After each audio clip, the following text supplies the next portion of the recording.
Calaroga Shark Media. From Chicago, where Beyonce is rumored to appear on today's podcast, this is Ballot. That's right. We have a special guest coming up after 4 stories and the commercial break. It's totally got to be Beyonce, right?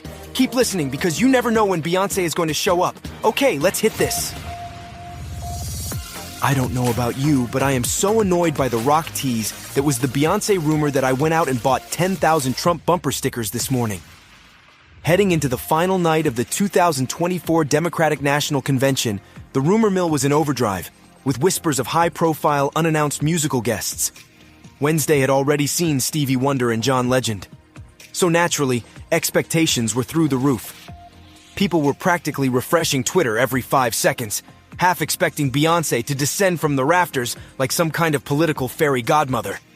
The announced acts were the Chicks in Pink, not exactly Hulk Hogan and Kid Rock, but the internet had convinced itself that Beyonce or Taylor Swift might strut out for a surprise performance. Spoiler alert, they didn't. The big unannounced guest? Well, it was no one. Zero. Zilch. The night's headliner was Vice President Harris, flying solo on the stage.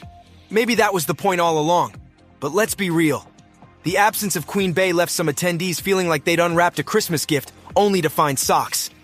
The Chicks continued this week's theme of musical artists associated with Confederate flags, a really odd move that nobody seems to be commenting on. But hey, stop asking questions. The theme of the night for the Dems seemed to be, "We're just like you," except for all our Hollywood connections. The formerly Dixie Chicks kicked things off with an a cappella version of the Star-Spangled Banner. It was ambitious, with harmonies that occasionally hit a few rough patches, but managed to soar when it mattered. A few pitchy spots? Sure, but hey, it's live TV. Then Pink took the stage, delivering a powerful, nearly flawless rendition of her 2017 protest anthem, What About Us? Emphasis on nearly. She was joined by a guitarist and 4 backup singers, including her 13-year-old daughter, Willow Sage Hart, because why not make it a family affair? And that was the end of the live music for the night. Sure, there were speeches, balloon drops, Beyonce's 2016 hit Freedom blasting over the loudspeakers, and the usual crowd shots of celebrities and tearful family members. But if you were holding out for an in-person appearance from Beyonce or Taylor Swift, you're going to have to keep waiting. They've still got 74 days to make their grand entrance. Well, folks, the final night of the 2024 Democratic National Convention was nothing short of a blockbuster event, packed with heartfelt speeches, stirring personal anecdotes, and the kind of political fireworks that make you wonder if someone forgot to send Beyonce an invite. Vice President Kamala Harris took the stage with all the gravitas of a courtroom prosecutor and the emotional resonance of a Netflix drama. She didn't just rally Democrats, she practically handed them a megaphone to shout, "No more Trump!" From painting Donald Trump as the poster child for unserious men, to highlighting his alleged missteps, from legal troubles to stirring up chaos, Harris left no stone unturned in her quest to position herself as the antidote to everything that some folks think is wrong with America today.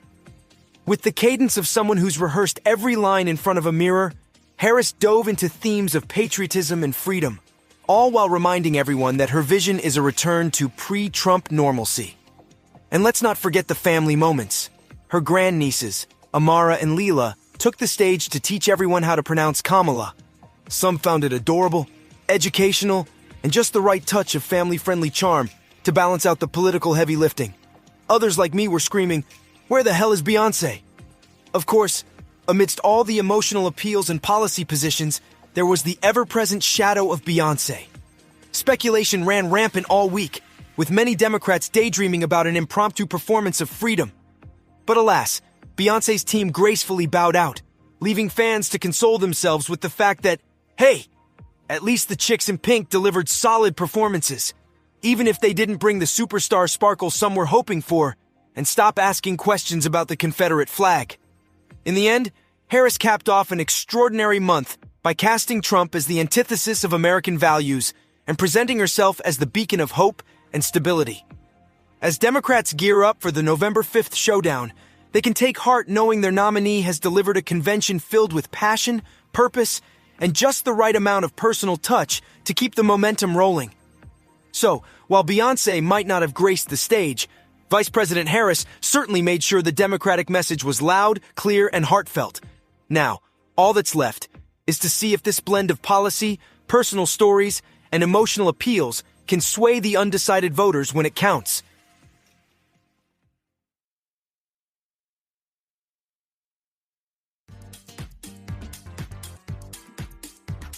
So, picture this.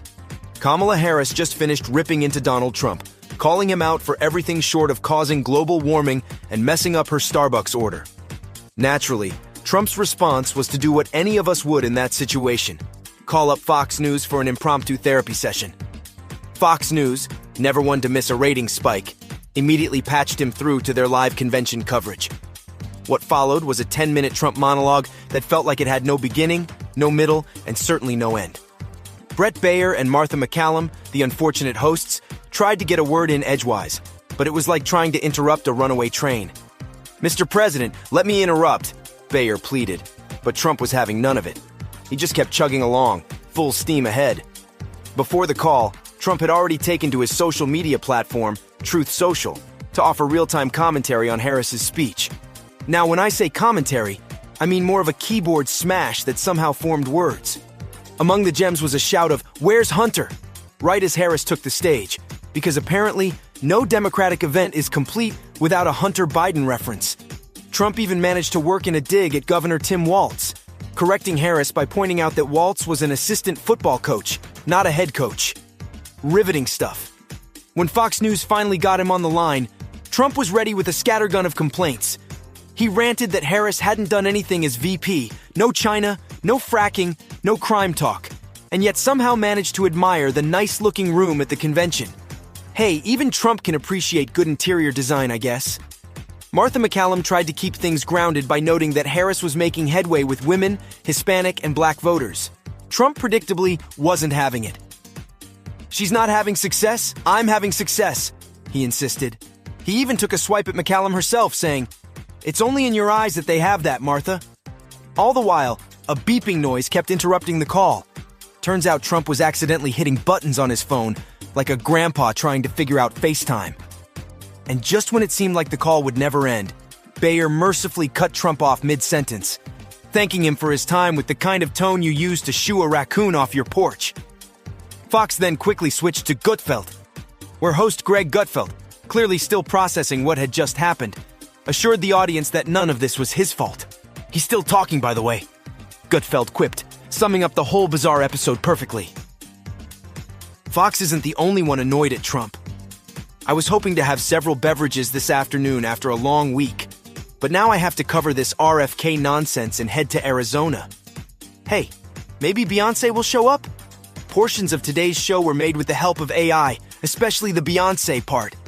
I'll have episodes for you again this weekend. The bosses here aren't soft like those crooked media guys.